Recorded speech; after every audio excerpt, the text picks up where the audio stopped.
Amazon rain forest একটি বিশাল 6.7 million বর্গ kilometre জুড়ে অবস্থিত দক্ষিণ আমেরিকার একটি দেশ এবং একটি বিদেশি অঞ্চলে বিস্তৃত ভারতের দ্বিগুণ আয়তনের একটি অঞ্চলের প্রতিনিধিত্ব করে।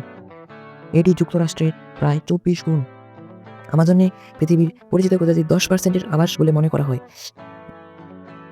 আমাজনে 47 মিলিয়ন মানুষের বাস, যার মধ্যে 2 মিলিয়নেরও বেশি আদিবাসী রয়েছে। 400টিরও বেশি বিভিন্ন আদিবাসী গোষ্ঠী আমাজনে বসবাস করে, যা পৃথিবীর অন্য যে কোনো জায়গার চেয়ে বেশি, এবং আমাজন জুড়ে প্রায় 300টি আদিবাসী ভাষা বলা হয়। অনুমান করা হয়েছে যে আমাজনে প্রায় 400 বিলিয়ন গাছ দাঁড়িয়ে থাকতে পারে। এই গাছগুলি প্রতিদিন 20 বিলিয়ন টন জল বাতাসে ছেড়ে দিয়ে দক্ষিণ আমেরিকা জুড়ে বৃষ্টিপাতের চক্রকে প্রভাবিত করে। লক্ষণীয়ভাবে একটি বড় গাছ 24 ঘন্টায় 1000 লিটারের বেশি জল ছেড়ে দিতে পারে, 10টি গড় আকারের বাথটাব পূরণ করার জন্য যথেষ্ট।